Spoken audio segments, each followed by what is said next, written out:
Bonjour à tous, merci d'être avec nous jusqu'à 12h, de 12h30 jusqu'à 14h. On vous salue tous. Dans un instant, on va recevoir la secrétaire générale de l'UGTG, Maïté Hubert-Ntomo. Bonjour. Oui, bien bonjour. Un peu plus tard, Guy Gabon, c'est une artiste d'art visuel et cinéaste sera avec nous. On va recevoir aussi Pierre Singaravelou, c'est un auteur d'un livre sur la colonisation, le colonialisme français. Florent Labadie et Thierry Petit-Lebrun viendront pour parler de la randonnée palmée en Guadeloupe. C'est un ouvrage pour les débutants en natation qui veulent faire de la plongée. Et c'est un ouvrage avec, je crois, oui, un visuel à la fin. Assez intéressant, on en parlera tout à l'heure. Sinon, l'actualité, elle est assez fournie aujourd'hui. Avant l'actualité, on aura un petit focus sur Pierre Laborde. Pierre Laborde, c'est un musicien guadeloupéen que les gens qui ont plus de 50 ans connaissent, puisqu'il a joué avec les Maxels. Il est décédé hier à Paris, il avait 73 ans, on va en parler tout à l'heure. Mais avant, l'actualité, c'est Iman News. Oui, bonjour David, bonjour à tous. Aujourd'hui, au niveau de l'actualité, on parlera du contrat pays qui a été signé avec la ville de Pointe-Noire et le conseil départemental de façon à soutenir. C'est un projet qui permet de soutenir les communes. On reviendra sur ce sujet. On parlera aussi de la conférence scientifique qui a eu lieu sur l'école de la mer, à l'aquarium du Gosier, conférence sur la mangrove. Un cycle est organisé une fois par mois pour débattre de la préservation des milieux marins. Il s'agira aussi de la collecte de sang organisée sur Biopôle Antilles. Donc là, l'établissement français du sang va à la rencontre des entreprises et des donneurs, une façon de soutenir les dons puisque c'est très utile pour nos compatriotes. On reviendra sur le problème de l'attente aux impôts. La direction régionale des finances s'explique sur le temps d'attente et l'accueil du public. On fera un petit focus sur Louis Lorfils, donc qui est un marchand de canne qui est situé au Rézé. On parlera de ce produit qui est très bon pour le corps. Et on parlera pour finir du Tigosieval qui a eu lieu hier sur la commune du Gosier, donc défilé des enfants dans les rues. On va commencer par le contrat pays. Donc le contrat pays, qu'est-ce que c'est? On en a déjà parlé. C'est la 15e convention qui a été signée entre le conseil départemental et la ville de Pointe-Noire, une façon de soutenir les projets en matière de projets sportifs et culturels à caractère social. On vient voir un reportage de Michel Depape qui traite de ce sujet. C'est le 15e contrat de pays que nous signons. Nous sommes dans cette démarche de solidarité territoriale avec l'ensemble des communes de la Guadeloupe. Aujourd'hui, nous étions à Pointe-Noire, on connaît quelles sont les difficultés. Et d'ailleurs, le maire l'a bien rappelé en début de séance, la situation financière et aussi la vétusté de cet énorme d'équipements. D'où notre accompagnement. Nous interviendrons sur 4 axes. Sur le sport, la réhabilitation des équipements sportifs, sur l'aménagement du territoire, sur la culture et bien sûr le développement touristique. C'est un honneur pour nous, au niveau point-noirien, de signer ce contrat pays qui va nous permettre de bénéficier des aides de la collectivité, quoi qu'on en bénéficie déjà, mais un accompagnement encore plus fort sur des dossiers assez pointus, des dossiers assez stratégiques. Et là, nous sommes partis pour que ce contrat pays soit évalué de façon à voir quels progrès ont été réalisés entre cette signature et par exemple d'ici 6 mois, et c'est une promesse que chaque 6 mois, on fera une évaluation pour voir comment les choses évoluent. Dans le cadre de nos compétences sur le réseau routier, c'est une très grande satisfaction, la signature de ce contrat pays. Et comme j'ai eu l'occasion de dire, nous avons mis en place une organisation qui permet d'assurer le suivi et que ces engagements se concrétisent dans les semaines qui suivent. Bien évidemment, le conseil départemental n'est pas le seul à pouvoir soutenir les actions de la commune de Pointe-Noire. Donc, en complément, on aura aussi l'État et les autres collectivités qui vont pouvoir nous aider. Voilà, donc ces contrats permettent aux communes de ne pas trop souffrir de difficultés financières. On parle maintenant de conférences scientifiques qui a eu lieu avec l'École de la mer qui organise justement des conférences, un cycle de conférences, donc 12 conférences sur l'année de façon à parler de la préservation des milieux marins qui sont impactés par la pollution. On va voir un reportage de Michel Depape. On a une conférence qui est organisée par l'École de la mer grâce à des subventions de EDF Archipel Guadeloupe. EDF est très important en Guadeloupe pour les projets de restauration environnementale puisqu'ils ont des budgets de compensation et ils nous donnent énormément d'appui financier. Par exemple, aujourd'hui, on accueille des conférences qui ne sont viables que grâce à EDF. On a une petite animation qui montre l'importance du rôle de la mangrove. En fait, là, on explique donc on a les vagues de la pleine mer qui arrivent, qui sont ralenties par les racines des palétuviers, donc qui protègent l'érosion marine. Donc là, je vais vous prendre un cas concret en Guadeloupe. On a Bémao. Si on retire la zone mangrove avant Bémao, l'énergie des vagues de pleine mer viennent directement s'arrêter dans le littoral de Bémao. Donc la ville de Bémao n'existe plus. On a 12 conférences, un cycle sur un an, grâce à un partenariat avec notre partenaire qui est EDF Archipel Guadeloupe. Ça nous permet d'organiser une fois par mois une conférence sur un thème qui a un lien avec le milieu marin, puisque l'École de la mer est une association qui parle principalement du milieu marin. Et l'idée, c'est d'accueillir une fois par mois donc soit un universitaire, soit un président d'association, soit un responsable du parc national, de l'Agence régionale de la biodiversité ou autre, et de leur laisser 1h30 de temps pour s'exprimer sur qu'est-ce qu'ils mettent comme action en Guadeloupe en place pour la préservation du milieu marin. L'idée, c'est de parler de tous les environnements, de tous les écosystèmes qui nous entourent aux Antilles, particulièrement en Guadeloupe. Ces conférences sont accueillies par l'Aquarium directement sur la nouvelle terrasse qui a été créée courant d'année 2023. Et c'est grâce à cette terrasse que nous pouvons organiser ces conférences. L'idée, c'est de toucher un public un peu adulte, un peu mélangé, parce que souvent, nous, on travaille principalement avec les enfants. Et là, on a envie de pouvoir parler aussi à des étudiants et à des jeunes adultes. Chaque fois qu'on organise une conférence, on va diffuser une affiche à l'accueil de l'Aquarium.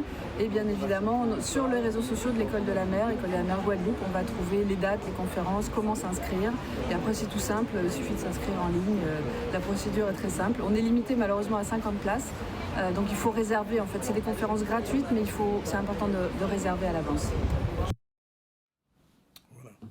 Merci, on reviendra sur l'actualité tout à l'heure. Je vous l'ai dit, on reçoit la secrétaire générale de l'UGTG, Maïté Ntoumo Hubert. Premier, nous avons demandé quelle nouvelle à l'UGTG. On est bien l'année là.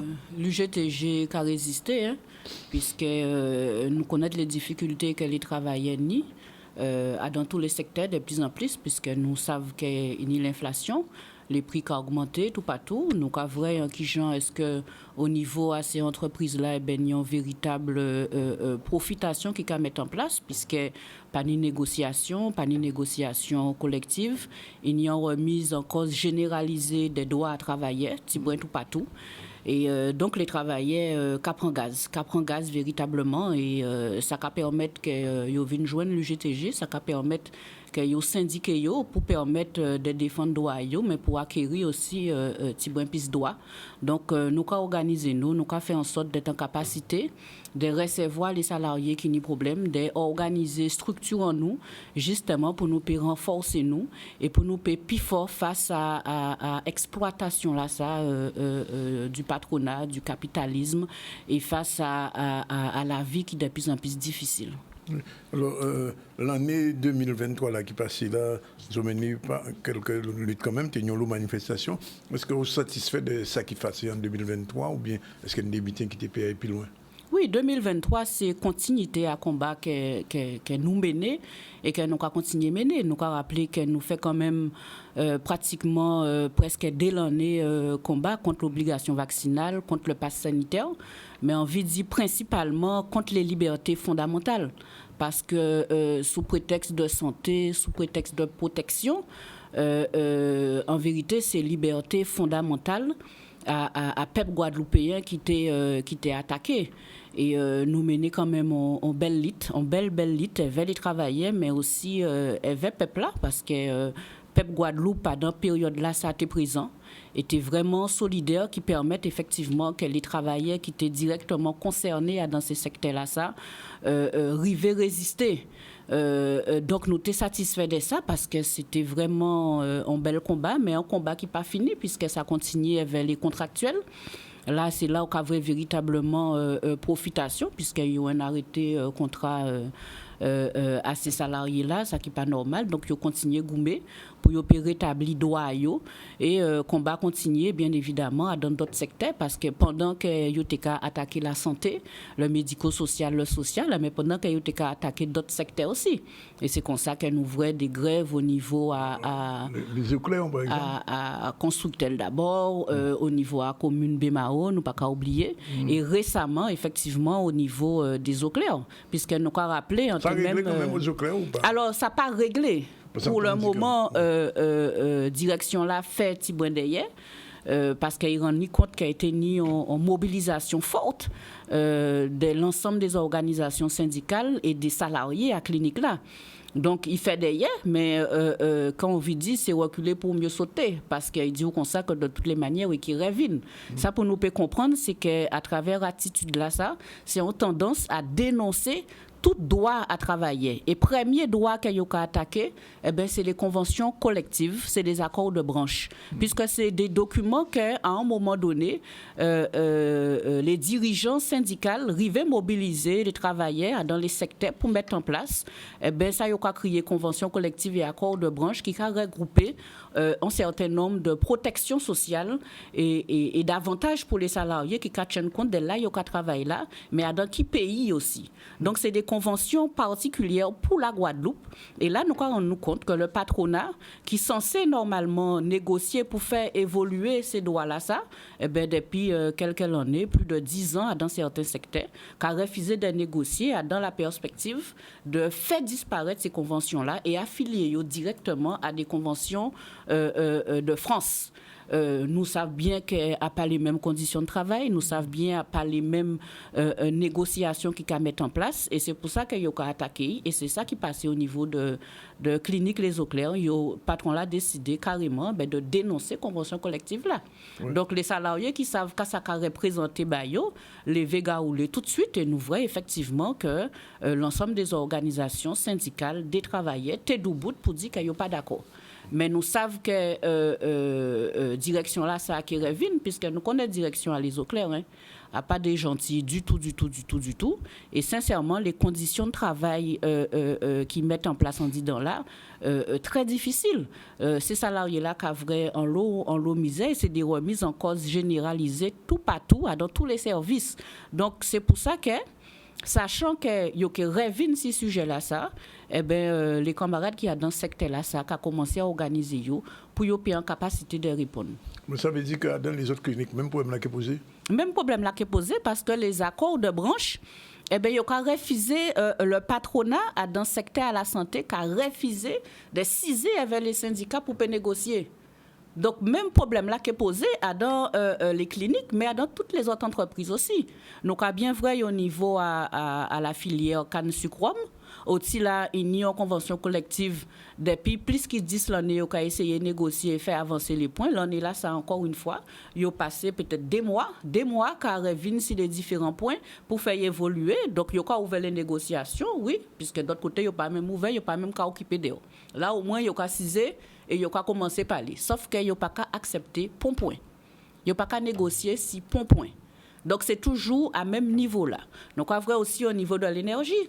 Les produits pétroliers, eh bien, il y a un accord de branche qui est au point mort depuis plus de 5 ans.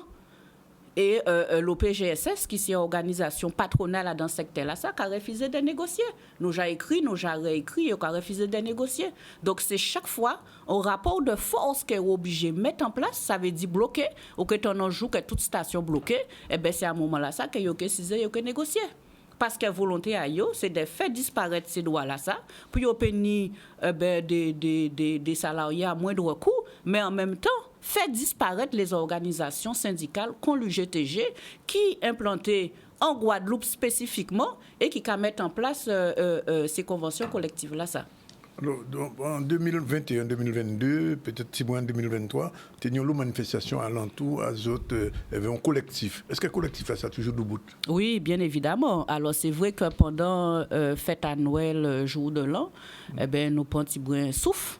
Parce que c'est vrai que nous tenons quand même en période assez intense avec l'ensemble des organisations. Donc, nous prenons souffle. Mais là, nous avons rencontré déjà les syndicats jeudi prochain pour nous recommencer à travailler ensemble. Et en même ballon là, vrai collectif là. Puisque nous sommes bien conscients que c'est de plus en plus nécessaire que nous mettons ensemble et que nous coller tête en nous pour garder qui gens est-ce que nous avons sauver le pays en nous parce qu'il y a une très grande difficulté. Situation là très très grave.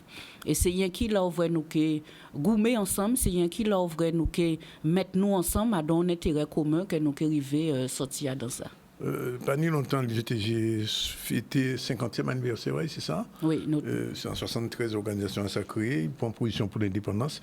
Est-ce que Maïté, en tant que responsable du GTG, ou quoi, vous êtes divinier à la Guadeloupe pendant chimère à l'indépendance?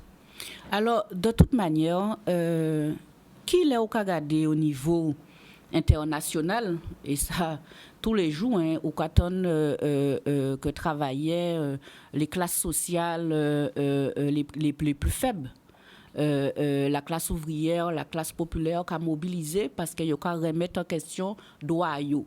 De plus en plus des pays qui ont revendiqué l'indépendance à yo. Et c'est face à des puissances qui n'ont pas accepté ça et qui ont fait en sorte de créer la guerre pour maintenir la richesse, maintenir le pillage qu'ils ont fait dans ces pays-là.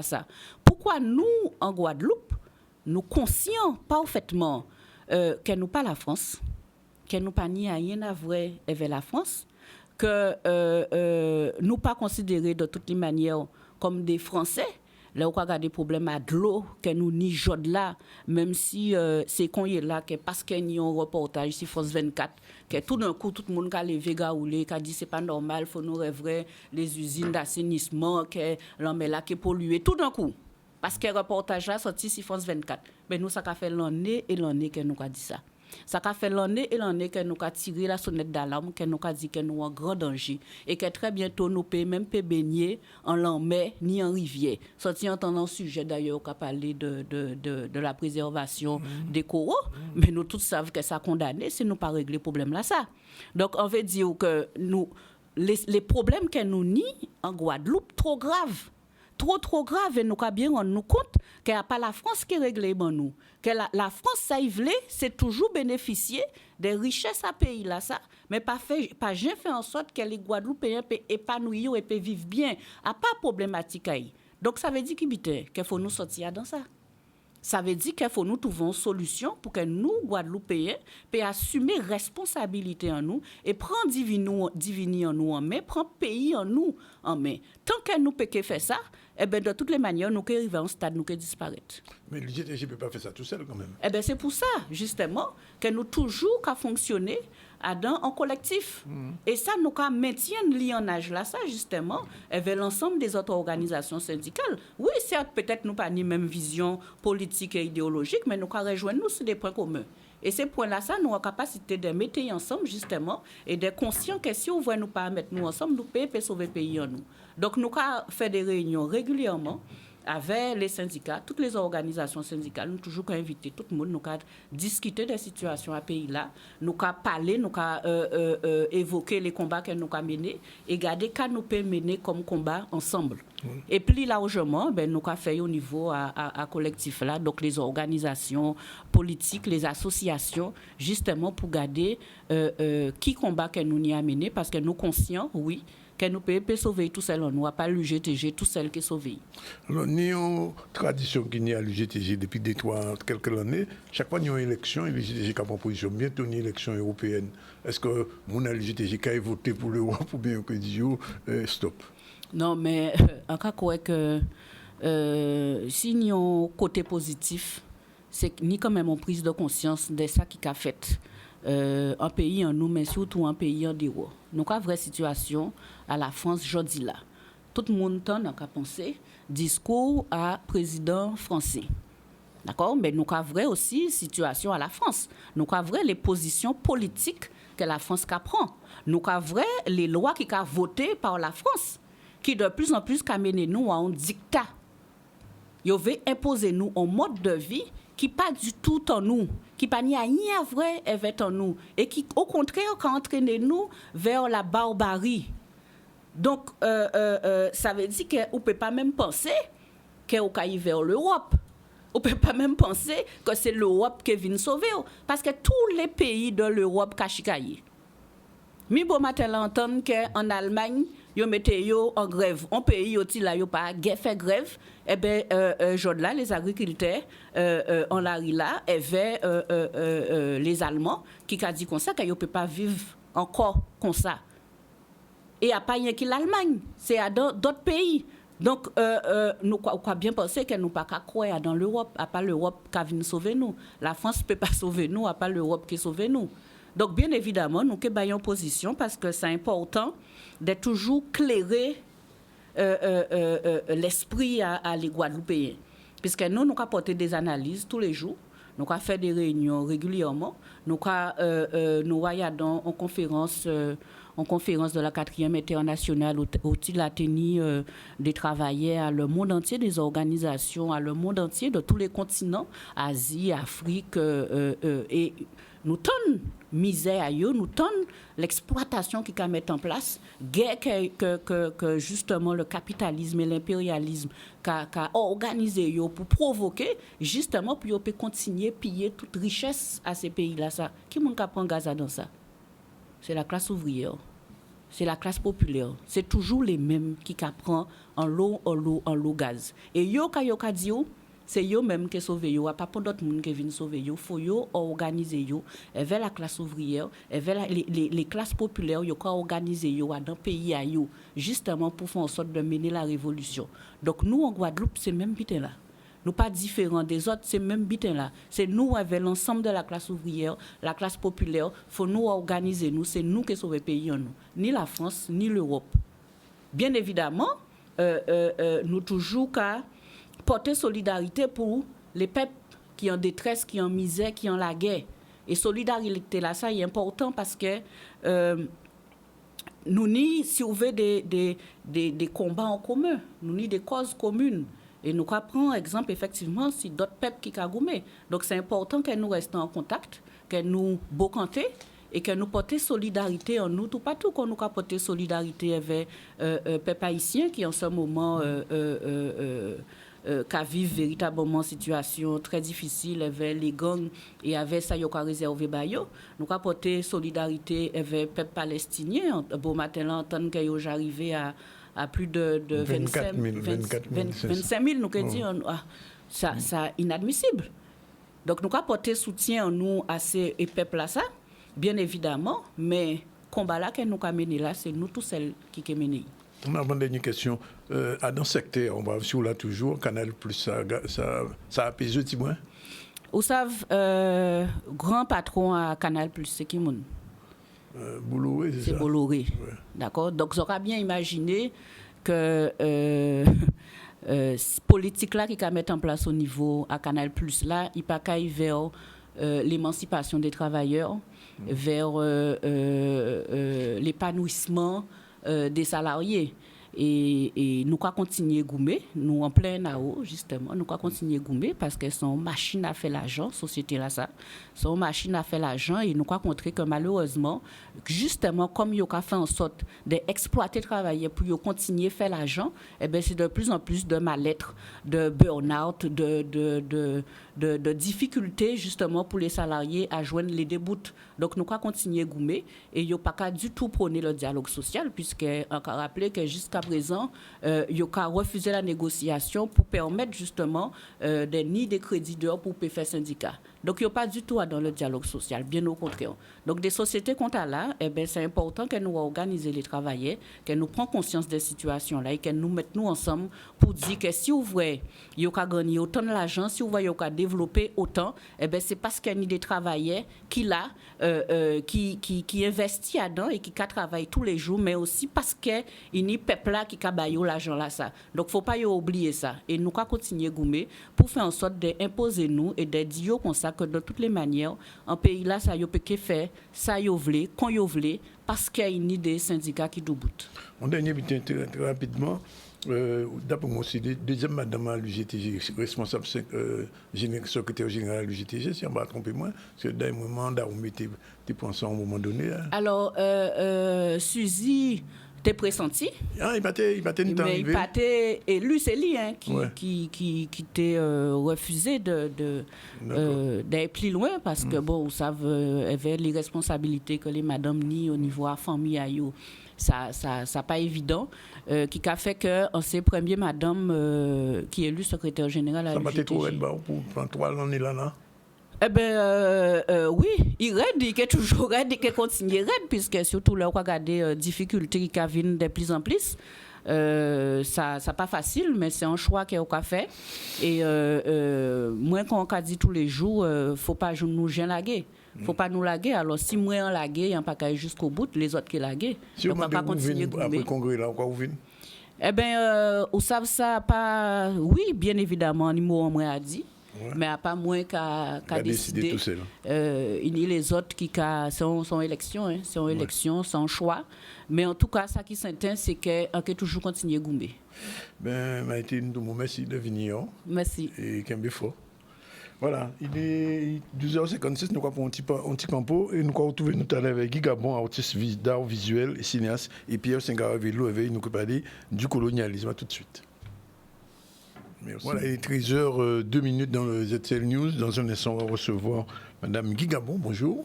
Bonjour. Elle est artiste pluridisciplinaire, on va dire, pour aller vite. Et elle va nous parler de recouture. Avant, on revient un petit peu sur l'actu avec Iman News.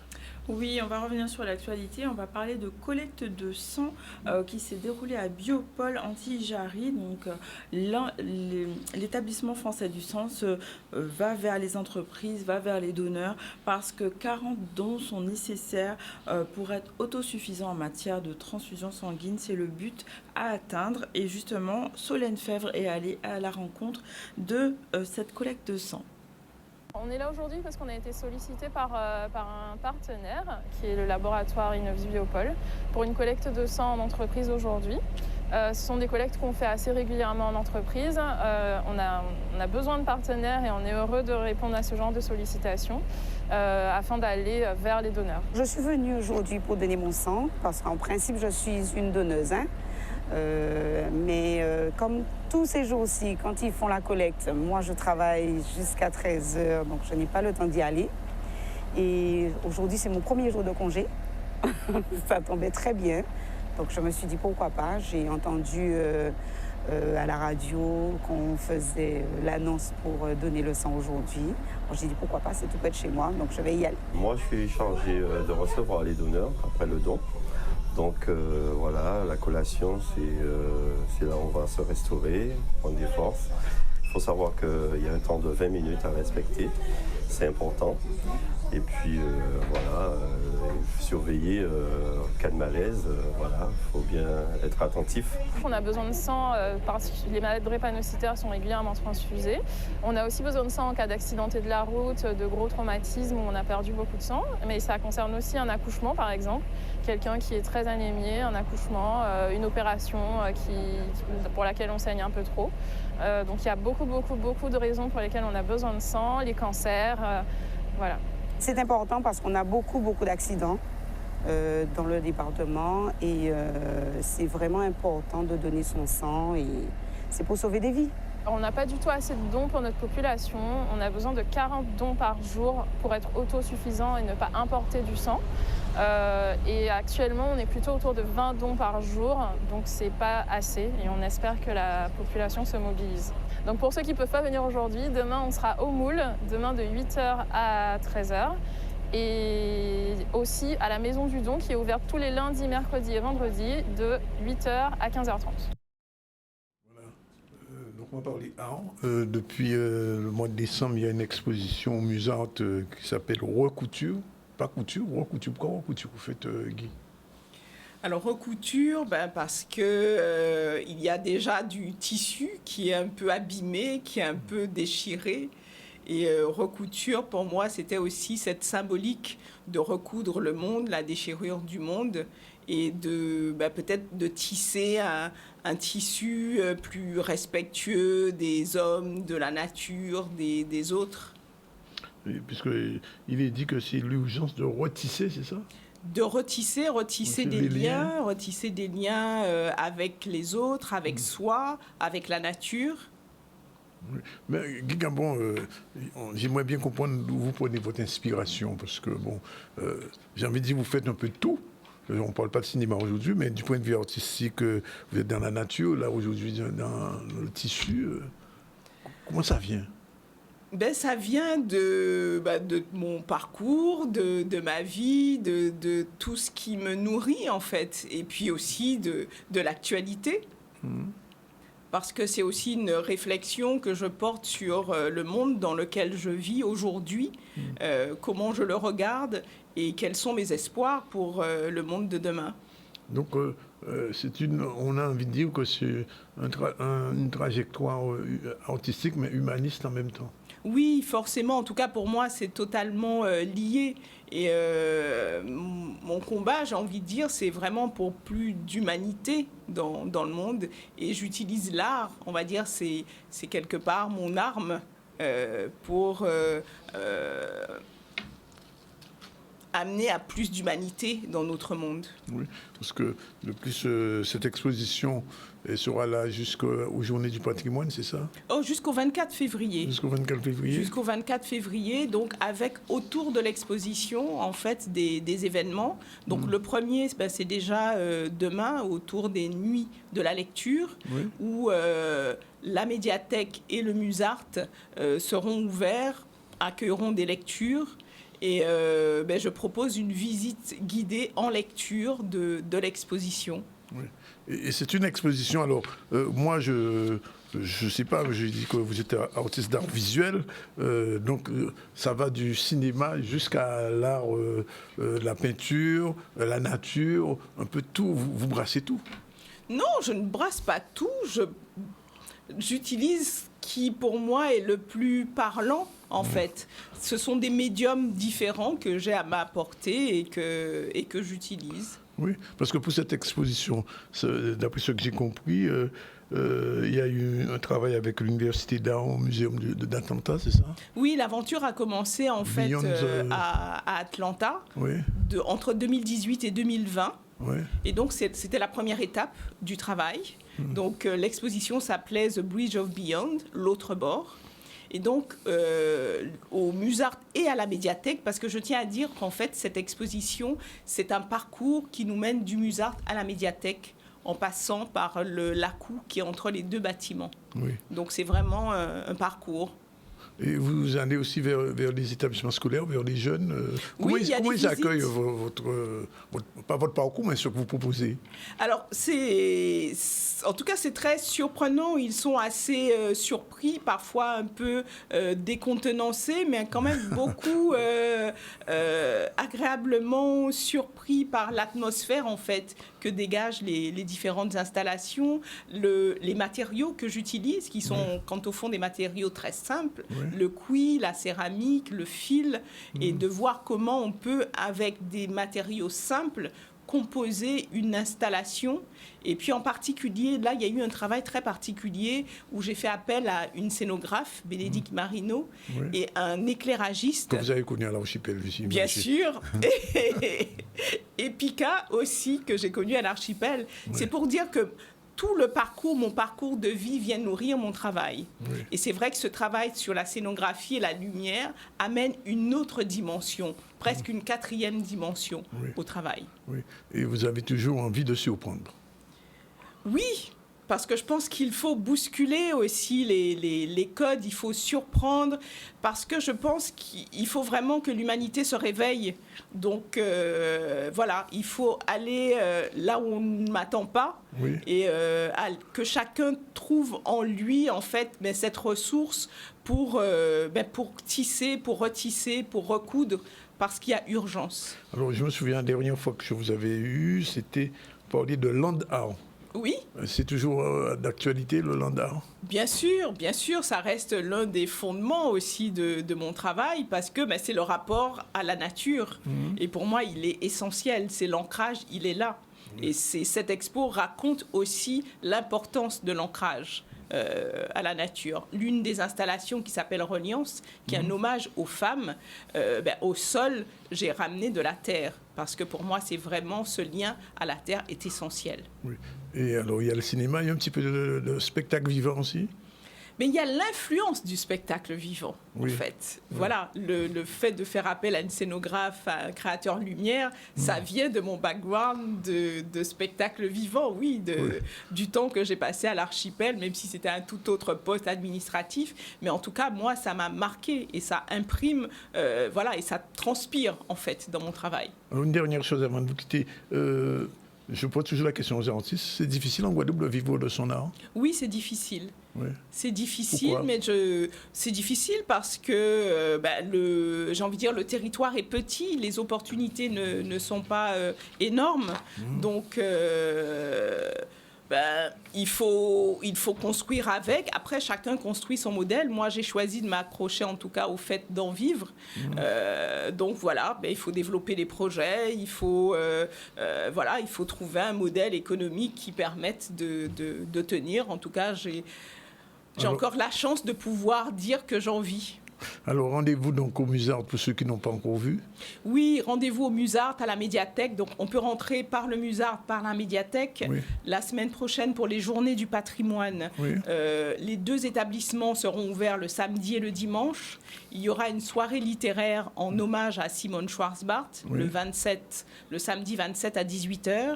Et le dimanche matin, une rencontre autour du matrimoine.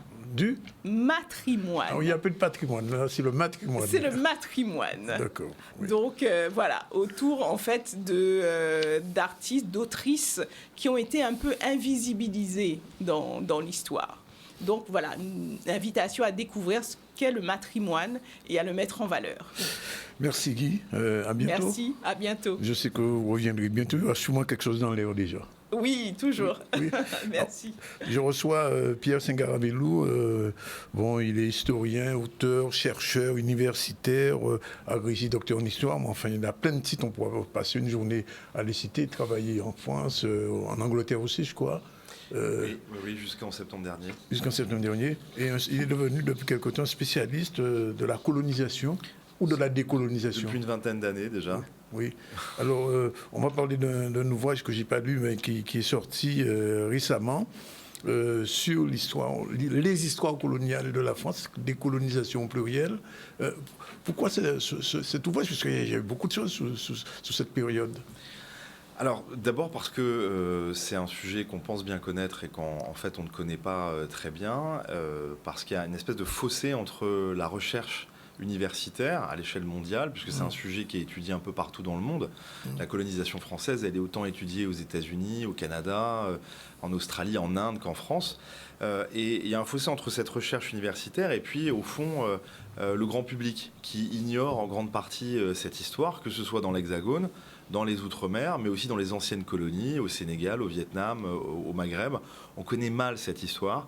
Et donc, on a voulu collectivement rendre compte de toutes les recherches qui ont été menées depuis une trentaine d'années, un peu partout dans le monde, pas seulement en histoire, mais aussi dans les différentes sciences sociales, aussi parfois par des romanciers, des artistes qui ont mis le doigt de manière pionnière sur des objets qui n'étaient pas étudiés jusque-là. Et donc c'est une manière pour nous de rendre accessible au plus grand public, puisque c'est un ouvrage qui s'adresse au grand public tout en étant rédigé parmi les meilleurs spécialistes de cette question. On a réuni en fait plus de 250 chercheuses et chercheurs dans le monde entier. C'est la première fois, il n'y a pas d'équivalent, ça n'a jamais été fait. Près de 1000 pages, c'est ça? Près de 1000 pages. Et puis, près de la moitié de ces auteurs travaillent à l'étranger. Ça, c'est important pour sortir un peu du cadre national, de ce nationalisme méthodologique, cette vision franco-centrée qu'on avait jusque-là.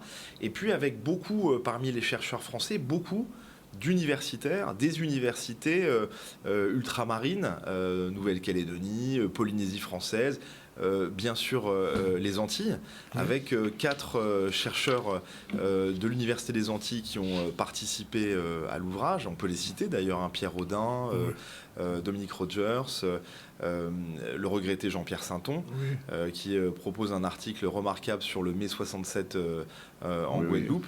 Et puis il y a aussi, c'est très important de le noter, de nombreuses chercheuses d'origine guadeloupéenne, d'origine martiniquaise, qui enseignent aujourd'hui aux États-Unis. À commencer par la coordinatrice, une des 4 coordinatrices de l'ouvrage, Mélanie Lamotte, qui est professeure aujourd'hui à Austin d'histoire moderne.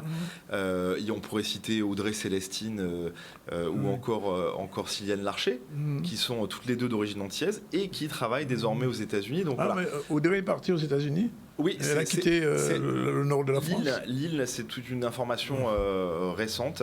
En fait, ça nous dit bien le dynamisme en fait de la recherche à la fois française, de la recherche aussi des chercheurs qui sont originaires des différentes outre-mer et qui rayonnent dans le monde. Ça nous dit aussi parfois les difficultés qu'on a dans l'Hexagone à reconnaître les mérites aussi des jeunes chercheurs. Alors, est-ce que votre ouvrage, enfin le titre de votre ouvrage est un peu paradoxal? Colonisation au pluriel, notre histoire. On dit souvent que les Français ont du mal avec leur histoire. C'est pour les réconcilier? Alors c'est exactement, c'est pour dire qu'en fait il s'agit d'une histoire commune, très douloureuse, mais une histoire partagée. Et une histoire qu'on a longtemps reléguée aux marges vous savez, du récit national.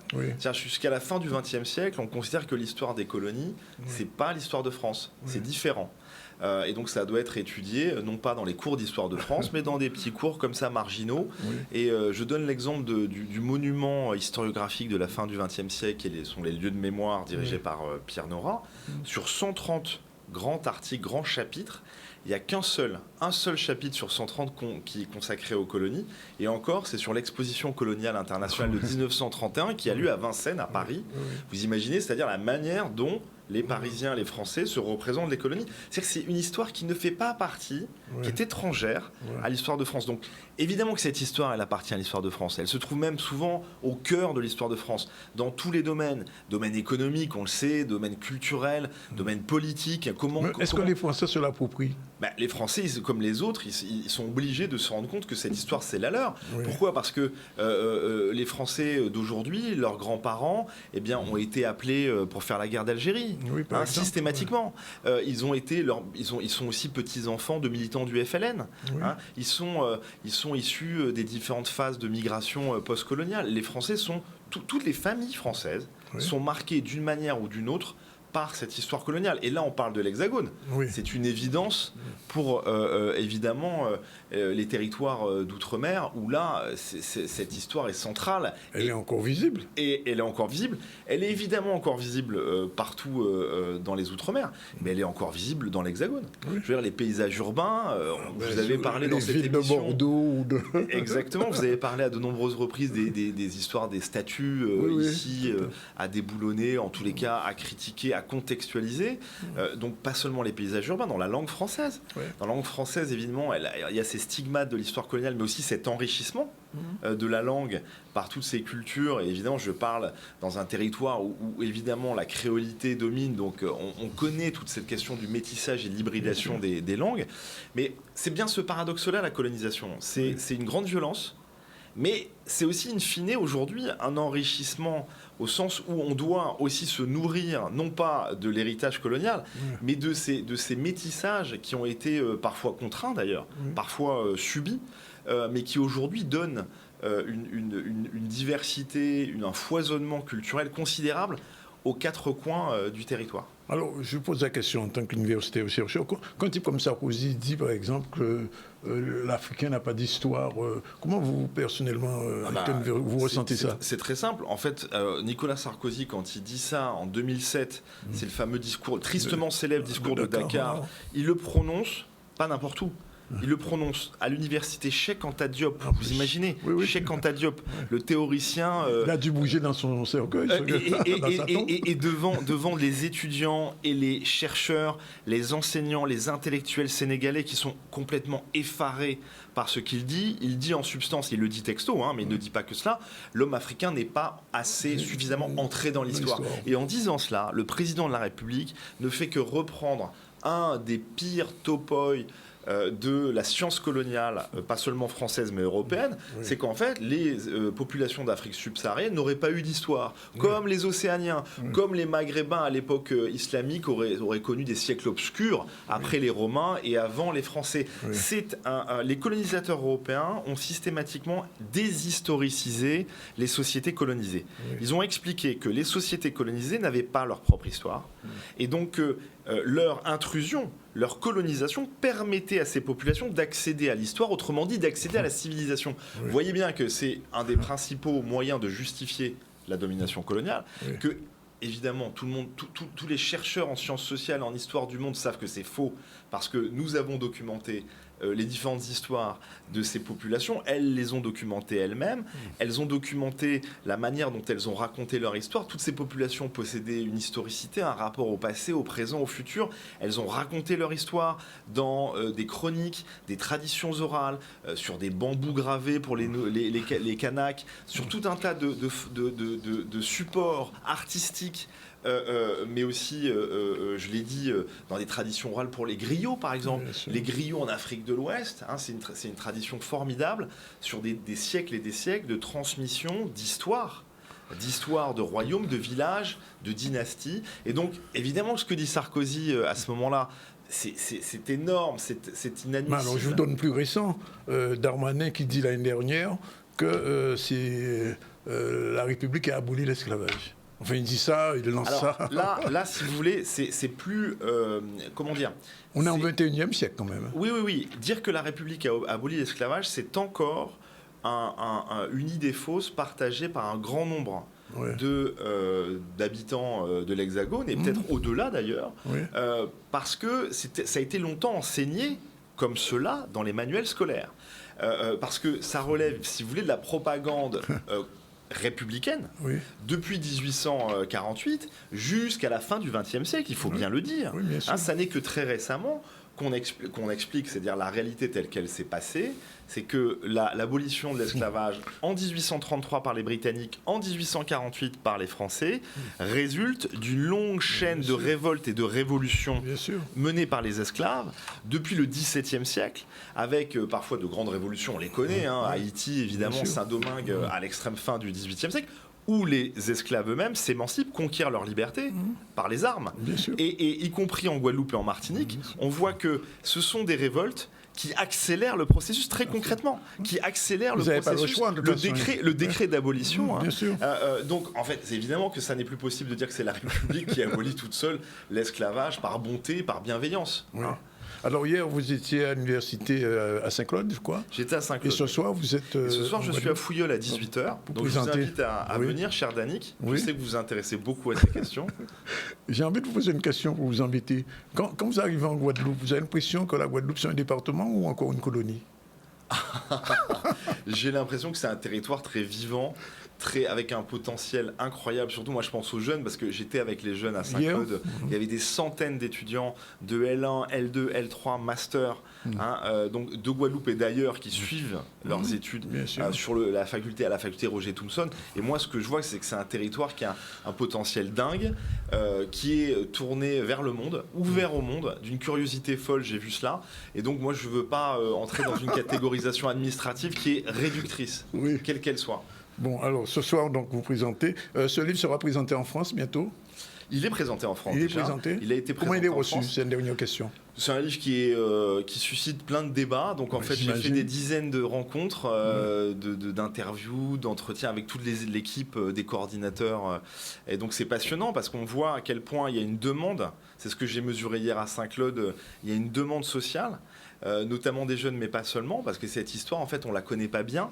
Et pourtant, c'est une clé pour comprendre le temps présent, pour comprendre la mondialisation, pour comprendre les rapports de domination encore aujourd'hui. Donc, voilà, je sens une immense soif de savoir, surtout. Bienvenue. En tout cas, merci pour cet ouvrage. Et puis, pour le travail que vous faites, je rappelle quand même que votre père avait déjà commencé.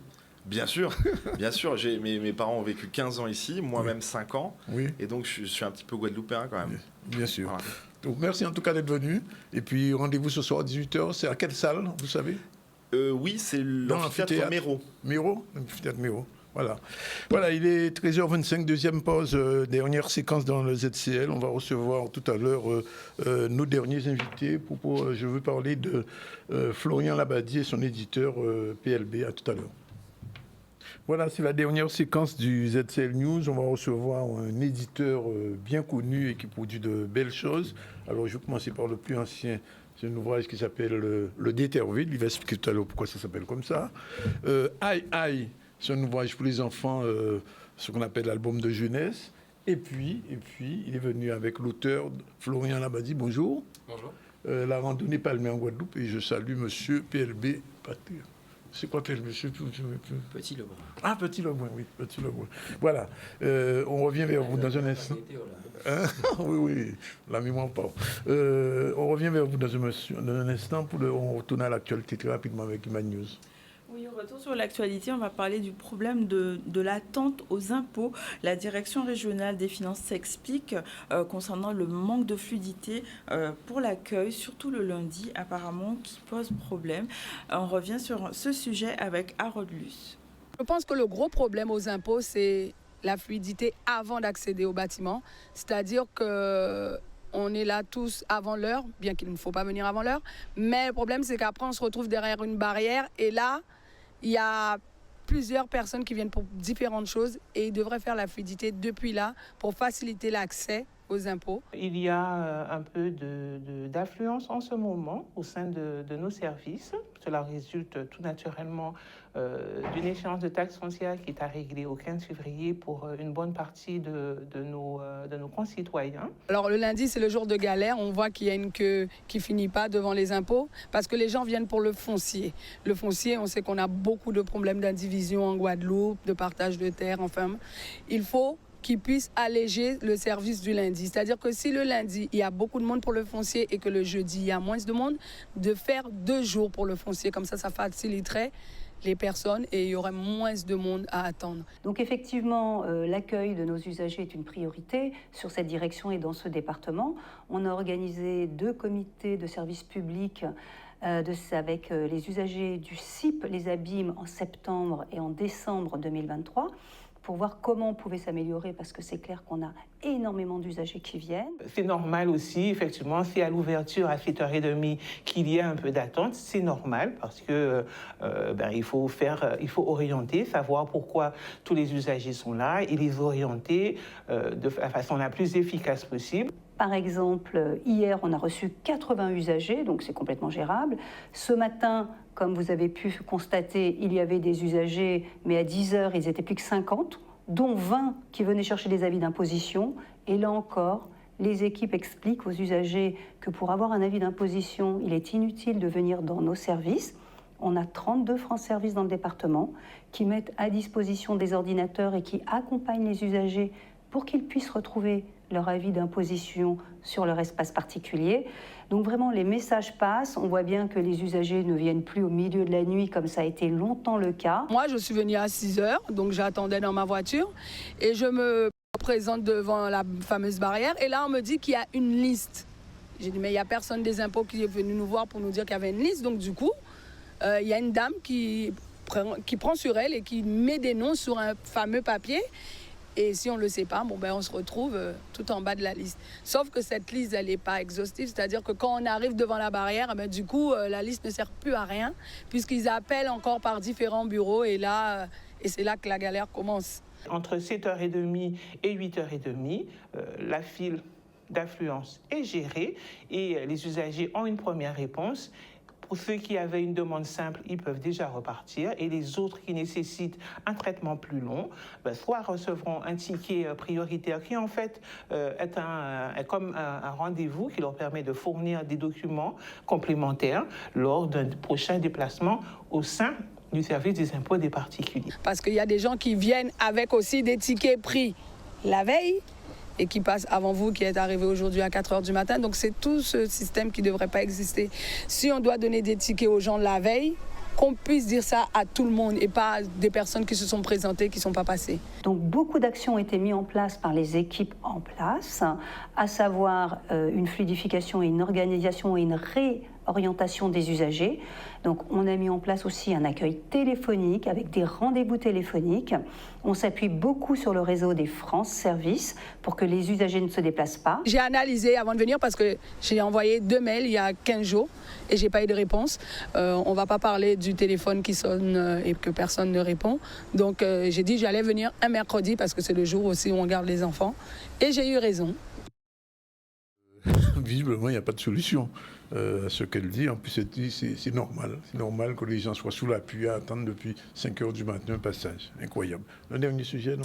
Oui, on en a 2 petits. Alors, un focus sur Louis Lorfils, donc, qui est un marchand de jus de canne au Rézé depuis 15 ans. On fait un petit focus sur lui. On a consommé canne de plus en plus.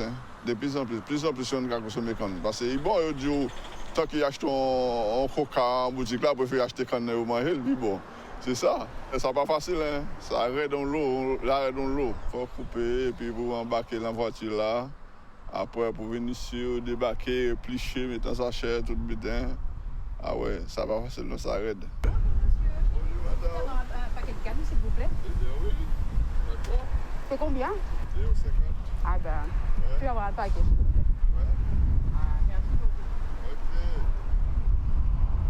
À chaque fois que je passe là, ben, je le vois effectivement en train de vendre sa canne. Donc, je me suis dit, tiens, pourquoi pas ne pas essayer? Parce qu'il y a des endroits que la canne, elle est un petit peu dure. Quand tu la consommes, elle est... Tu vois? Donc, je me suis dit, tiens, je vais venir essayer là pour voir si elle est bien comme il faut. Bien juteuse, bien sucrée, bien souple. Donc, j'ai choisi avant d'acheter, on a essayé la canne pour s'il dit et s'il molle. S'il pas dit, on a acheté. S'il molle ou s'il bon. Pour le client là, j'ai choisi bon canne pour le client là, pour l'acheter, pour retourner venir acheter encore. Alors, est-ce qu'il y a goût? Oui. Ils vont pourquoi on vient là? Ah, parce que moi, mais canne. On mange ça tous les jours? Ouais, tous les jours. En fait, je consomme local. Donc, j'aime tout ce qui est... tout ce qui sort de la terre, tout ce qui est local, tout ce qui est fruits à pain, ce genre de choses. Donc, forcément, la canne qui va avec. Et vous, est-ce qu'on va manger bon canne? Ben oui, si on va manger bon canne, il faut manger aussi, il est bon, il sucré, il molle, il faut manger. Par contre, franchement, très sucré, juteux, ouais. C'est mal pour toi? Très sincèrement, on va repasser. Si nous aussi, mais ça va passer pour la Guadeloupe. Ah ouais, mais je dit tout le monde la Guadeloupe qui est bérette, pas molli, à nous foutre faire, pas molli. Voilà ce qu'on peut dire. Alors, je veux dire, on reçoit M. Petit-Lebrun, éditeur. Alors, on va commencer par le plus ancien. Alors, le Déterville, c'est un dictionnaire. Qu'est-ce que c'est? Pourquoi ça s'appelle Déterville, pas dictionnaire, simplement? Déjà, le PLB Édition n'est pas l'auteur du dictionnaire. Donc, oui, c'est un travail qui a été fait par Hector Poulet, Sylviane Telchid, Frédéric Ancio et Geneviève Poumard, maintenant. Donc, c'est un dictionnaire français-créole. Oui. Et quand les auteurs nous ont... Enfin, quand on a fait le contrat d'édition avec eux, on n'avait pas de titre. Oui. Et plutôt que de faire un dictionnaire français-créole, on a trouvé intéressant de lui donner un nom, un peu comme le Larousse ou le Robert, etc. Et j'ai eu l'idée, en discutant avec Hector, Sylviane et Chantal de PLB, j'ai proposé de l'appeler Déterville. Oui. Parce qu'enfant, moi, à Pointe-à-Pitre, Déterville, c'était la personne qui faisait passer les nouvelles dans la ville. Tout à fait. Qui vendait le Franc-Senti, c'est ça? Pas que Franc-Senti. Qui vendait l'étincelle. Il vendait tout. Oui. Les combats ouvriers. Enfin, il vendait... tous les jours. Pas combats ouvriers, mais que... GRS. Il vendait tous les journaux. Oui. Et il était attendu, parce qu'il faisait des quartiers différents au fur et à mesure de la journée. Et quand il n'arrivait pas dans un quartier, à l'heure où on avait l'habitude de l'entendre, puisque c'était un vendeur, mais à la criée. Oui. Donc il annonçait les titres dans la ville à voix haute. Donc on l'entendait. Et quand on ne l'entendait pas, on s'inquiétait. On disait, oh, mais on l'a Déterville. Et les gens, à l'époque, achetaient le journal. C'était un des éléments principaux de lien social dans la population. Donc, en fait, voilà. Et donc, il a, à notre sens, contribué beaucoup à la lecture aussi. Tout à fait. Et donc, c'est un hommage qu'on a voulu lui rendre. Et on l'a rencontré, bien qu'il soit. Il s'appelait vraiment Déterville? Non, il s'appelait Salière. Son nom est dans le livre. Oui. Il vivait au Moule, puisqu'il est décédé maintenant. Et on a eu le plaisir de le rencontrer au Moule, de lui demander l'autorisation, de le dédommager pour ça aussi. Mais en fait, il était très content. On a fait une petite fête avec lui ce jour-là. Et c'est un monsieur qui était, à l'âge où j'ai rencontré, il devait avoir presque 80, je crois, à l'époque. Et il allait à bicyclette, il faisait ses affaires. Et il a vraiment... Enfin, de tous les vendeurs à la criée qui étaient dans Pointe-à-Pitre à cette époque-là, c'était son nom qui était le plus, il était symbolique, vraiment. Et voilà. Donc, en fait, on a appelé ce dictionnaire le D'Eterville en hommage à cet homme qui a fait beaucoup pour le lien social de la langue dans la Guadeloupe. Voilà. 260 nouvelles entrées, 600 phrases d'exemples supplémentaires. Voilà, ça c'est le nouveau, c'est la nouvelle édition. Oui, parce qu'il y avait une première édition. Il y a une première édition qui a duré une dizaine d'années, puis les auteurs ont travaillé beaucoup sur la mise à jour. Oui. Et ça, c'est la nouvelle édition, elle est parue au mois de novembre. Donc, en fait, avec une préface d'Hector Poulet, un hommage de Sylviane Telcide. Oui, puisque Sylviane nous a quittés l'année dernière, donc en fait, voilà. Alors, on va parler de très beaux livres. C'est ce qu'on appelle un beau livre, la randonnée palmée en Guadeloupe, pour les gens qui font de la natation et surtout de la plongée, réalisé par Florian Labadie. Alors, c'est lui qui vous a suggéré ou c'est le contraire?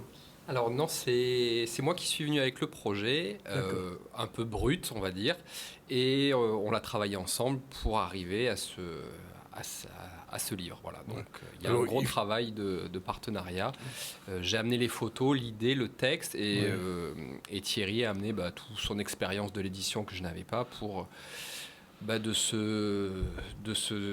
de cette chose un petit peu brute, d'en faire quelque chose bien ficelé, bien annoncé. Alors, j'ai presque envie de dire que c'est un livre de rêve, parce que quand on voit ça, on voit les images, c'est vrai que c'est tout à fait particulier. Et vous êtes vous-même plongeur, j'imagine? Oui, tout à fait. Oui. Alors, juste une petite question quand même. J'ai vu il y a 2 ou 3 jours un reportage disant que les coraux de la Guadeloupe étaient en grand danger. Vous vous êtes rendu compte? Oui, tout à fait, oui. Je suis aussi biologiste marin, donc je baigne, excusez le mauvais jeu de mots, mais je baigne là-dedans. Et effectivement, les coraux de Guadeloupe sont en danger. Et ce livre est à la fois, comme vous dites, un faire rêver les gens sur la beauté de la Guadeloupe, mais aussi de les sensibiliser à leur fragilité, les alerter. Il y a combien d'images dans ce bouquin? Parce que je n'ai pas réussi à compter. Non, on doit dépasser les 300 ou 400 photos. Presque 600. Ah, 600 photos. Près de 600 photos. Oui, entre les deux. Bien illustrées, de très belles photos, vraiment, et qui montrent un petit peu notre faune sous-marine. Elle est belle, finalement, sous la mer. Parce qu'on prend de la Guadeloupe en général, ce qu'on voit en haut, mais là, sous l'eau, comment c'est? Oui. Les Antilles, et puis plus spécifiquement la Guadeloupe, fait partie de ce qu'on appelle un hotspot de biodiversité. Donc, on a une très grande richesse, une très grande diversité d'espèces, de poissons, de coraux et d'éponges. Et c'est vrai qu'elle n'est pas suffisamment mise en valeur sur notre territoire, et d'où l'intérêt de ce livre, de le faire découvrir aussi bien aux gens qui pratiquent déjà les activités nautiques, la plongée, l'apnée, mais aussi de faire un livre de découverte pour les débutants. Et donc c'est pour ça que alors justement, vous dites pour les débutants. Hein? Oui, exactement. Alors pourquoi vous précisez pour les débutants? Eh bien parce que la mer, ça reste un milieu quand même qui n'est pas le nôtre. Oui. Je dirais pas compliqué, mais qui n'est pas le nôtre. Et donc il peut y avoir des dangers, il faut savoir l'appréhender. Oui. Et donc comme on voulait faire un livre qui s'adresse à tout le monde, on a fait un livre sur des balades assez faciles pour les gens qui découvrent l'activité, pour les enfants, pour les locaux, pour les touristes. Donc, quel est pour vous le meilleur spot? Tout le monde pose cette question. Ah, mais oui. Et elle est toujours difficile à répondre en fonction des affinités de chacun. Il y en a qui aiment beaucoup le relief sous-marin, de voir des tombants, des canyons. Il y en a qui aiment beaucoup les coraux, et d'autres vont préférer les poissons. Donc je dirais que les plus jolis spots se trouvent, à mon sens, en Côte-sous-le-Vent. Ah, finalement oui, parce que c'est là où les plages sont le plus accessibles aussi, où il y a le moins de courant, le moins de houle, et où l'eau est souvent claire. Donc la grande richesse, je trouve, est sur ce secteur-là. Et donc, on a ciblé un petit peu ce secteur-là, mais il y en a encore à découvrir et à présenter sur la Désirade, sur Grande Terre, sur Marie-Galante. Alors, je pose la question quand même, je ne sais pas si vous pouvez y répondre. Quand vous avez fait des plongées du côté de Malandur, vous avez vu les bateaux, les restes des bateaux qui sont sous l'eau? Alors, Oui, je les connais en tant que plongeur bouteille, puisque ce sont des épaves qui sont très recherchées et très prisées. Elles sont très belles. C'est pas l'objectif de ce livre qui est de faire découvrir l'apnée du bord. Oui. Voilà. Et donc la première épave, qui est le Franjac, qui est pas très loin du bord, mais qui est à 300 mètres, et quand même, ça demande un niveau. 300 mètres. Oui, au moins 300-400 mètres. Quelle profondeur? Non, du sol, mais je demande quelle profondeur. On descend à 21-22 mètres, donc ça demande déjà un niveau d'expertise en apnée élevé. Oui. Donc ça ne pouvait pas rentrer dans le cadre de ce livre où nous on est plutôt sur des plongées entre 2 et puis 8-10 mètres à peu près. Ce qu'a fait Florian comme travail, qui est en fait, quand je tutoie, quand tu dis que le livre il est sympa, il est beau. En fait, en fait, Florian, moi, je suis aussi apnéiste et j'ai été pêcheur en chasse sous-marine dans toute ma jeunesse. Et en fait, guadeloupéen, j'ai vu aussi les fonds évoluer. Et quand il est venu avec ce projet, ça a fait tilt avec l'association qu'il a représentée, l'association Grain de Sable. Et on s'est dit, mais effectivement, il y a une forme de transmission à faire. Alors lui, il avait ce souci de présenter ses fonds et son plaisir de les avoir découverts en tant que personne qui est venue s'installer en Guadeloupe et travailler. Et nous, on avait ce plaisir aussi de se dire, mais beaucoup de résidents, de Guadeloupéens, mettent la tête dans l'eau, chassent, font de la pêche sous-marine ou de la pêche à la ligne. Et en même temps, tous nos enfants, quand on a eu ce plaisir d'aller en bord de mer, on leur met un masque. Oui. Moi, j'ai eu ce plaisir-là avec mes parents. Et donc, en fait, j'ai voulu aussi que les gens qui prennent ce livre, ça leur donne envie d'aller regarder. Oui. Et comme le niveau est débutant intermédiaire, on n'a pas besoin d'être un grand nageur, on n'a pas besoin d'avoir de diplôme olympique pour faire ça. Donc les gens peuvent... Il y a plein de gens en bord de mer, même qui mettent un masque sans palme et qui se penchent comme ça au-dessus et qui regardent.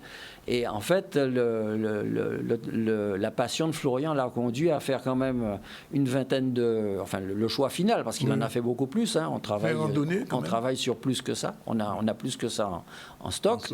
Mais déjà, c'est un premier jet qu'on a fait avec Florian. Et en fait, ça permet aux gens de la plage de Sainte-Anne, comme de la plage du Souffleur à Port-Louis, ou la plage de Malandure à Bouillante, de partir, je dirais, de 0 mètre, et puis d'aller en tranquille, quoi. On n'a pas besoin de pression. On va, par exemple, à ce machette... 1,5 m de profondeur, c'est ça? Voilà. Il y a des tas de choses. C'est jouable. Oui, tout à fait. C'est le but.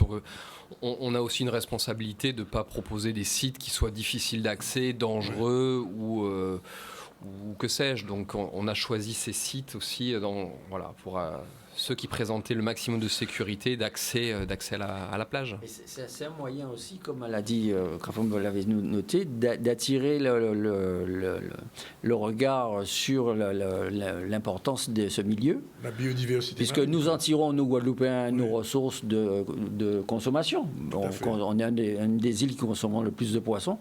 Mais en même temps, il faut bien comprendre que si ce qu'on balance...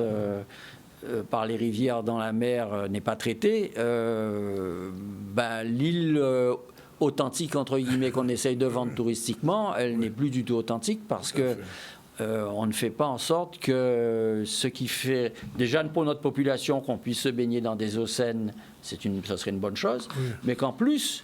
La mer, c'est pas un terrain de football. Tu vas à la plage, mais il y a des habitants dans l'eau. Tout à fait. Donc, en fait, quand tu vas dans l'eau et que justement tu as ce plaisir de nager au-dessus et de regarder comme un peu quand on est en avion ou en ULM, on a le plaisir de survoler, de découvrir.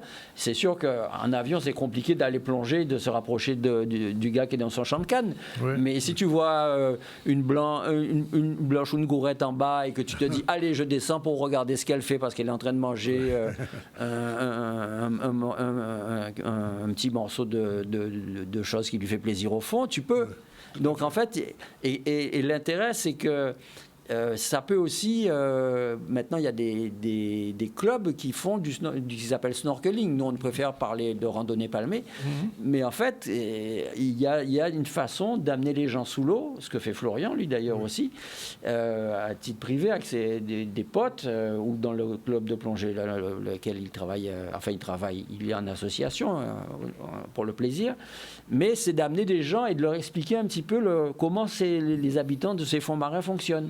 Oui. Voilà, c'est ça qui est sympa, c'est que parce que si tu n'as pas un regard un peu éclairé qui te dit mais hey, regardez là, regarde, et en plus l'apnée tu peux te mettre en surface, discuter, puisque tu n'as pas une bouteille sur le dos, tu n'es pas plongeur. Donc tu es en surface, tu dis tiens regarde, on descend à 50 cm, on a besoin d'aller loin, et je te montre quelque chose que tu passes souvent devant et tu n'as jamais vu. Et donc voilà, et c'est cette chose-là qui est intéressante et beaucoup de Guadeloupéens comme moi qui ont pratiqué la mer savent et qui peuvent transmettre. Et donc, en fait, les petites plaquettes submersibles qui vont avec le livre, qui sont là, permettent aux gens, et donc il y a 10 plaquettes, une balade de chaque côté, et ça permet d'aller dans l'eau. Voilà, donc tu as ta balade, tu as les points principaux qui te permettent de repérer ton parcours, pour te dire, tiens, je suis à telle distance de la côte, voilà, etc. Et donc, voilà. Alors, j'ai vu, M. Florian, que vous avez découvert, pour moi, des poissons qu'on ne connaissait même pas.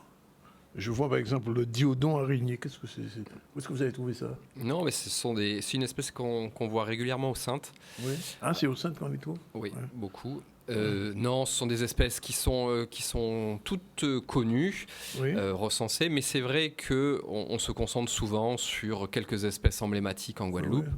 Souvent des espèces, comme disait Thierry, les espèces que l'on consomme, mais c'est ça qui fait la richesse aussi de la Guadeloupe, c'est qu'il y a des diodons araignées, il y a une multitude d'espèces de gorettes, de mérous. L'éponge Ursini, je ne savais même pas que ça existait. Non, oui, on a une grande richesse. Donc c'est l'intérêt aussi, c'est pas juste un livre que l'on feuillette, le but c'est d'apprendre des choses, de découvrir et de sensibiliser aussi le citoyen, le baigneur à la beauté, à la fragilité de ces fonds marins. Puis le fait de nommer quelque chose, de savoir comment au moins elle s'appelle, tu as une petite notion qui n'est pas celle de traverser sur elle, tu vois.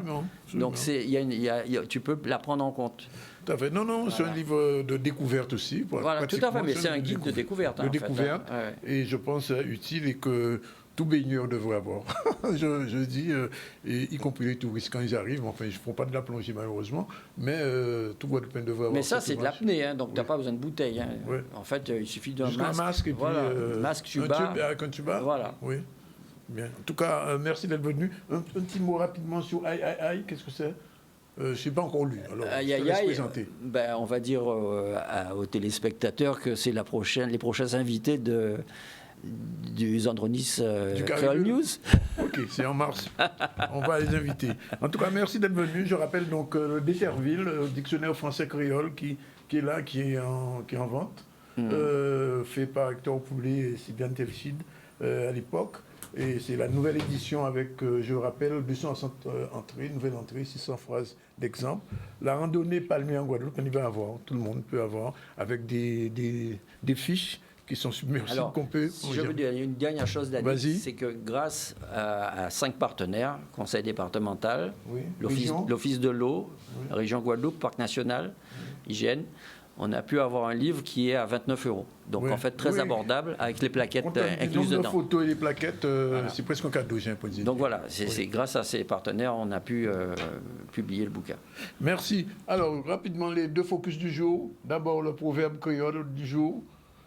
Parole à pays là. En pas qu'à songer ça encore. Biter en temps pour le capalé. Est-ce qu'on connaît cette expression là ça? C'est tiré du livre de Benzo. L'on monte en temps pour le capalé. C'est-à-dire que c'est tellement lointain. Oui, comme pour ne pas parler. Ça veut dire que c'est vraiment, c'est bon.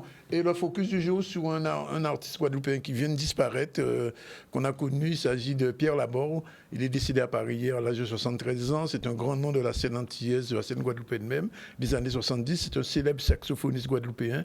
Il a été membre de la fratrie Pierre et Max, tous cofondateurs du groupe Les Maxels, qui a été fondé en 1960 en Guadeloupe, ainsi que Jacques Boisquemort, qui a aussi fait partie de la première version du groupe Exile One avec Gordon Anderson. On a aussi entendu son saxophone sur des albums des Vikings de la Guadeloupe et de la Martinique. La musique de Pierre Laborde a marqué des générations. On va écouter un petit extrait d'un morceau de Pierre Laborde. Il a un frère qui s'appelle Max.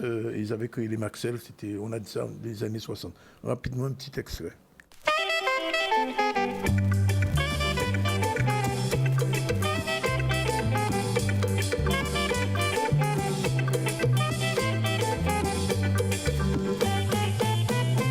Gade là on ka mettre pied ou que dis-moi ça ou ka fait là ou toujours en bois de nuit faut faire attention à vous Gade là on ka mettre pied ou que dis-moi ça ou ka fait là ou toujours en bois de nuit faut faire attention à vous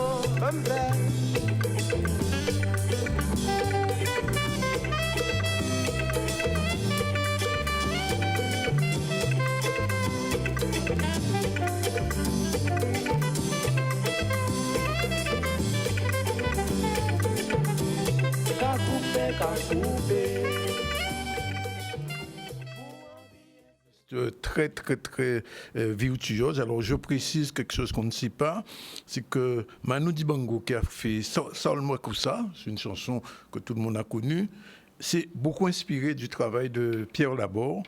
Et Pierre Laborde, bien sûr, il a eu l'occasion de jouer à Monaco pour la princesse à l'époque.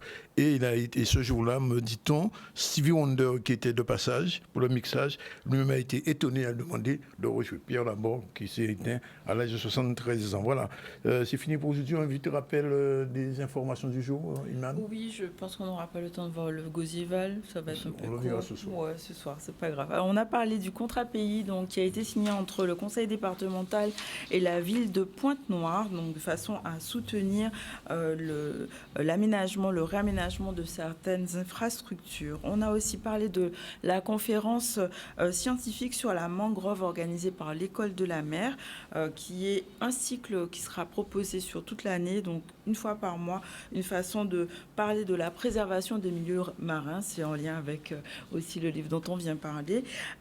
Il s'agissait aussi de parler de la collecte de sang qui s'est déroulée en entreprise, une façon d'aller vers les donneurs parce que la transfusion sanguine, c'est important, et de donner son sang aussi. On a un objectif d'atteindre 40 dons par jour.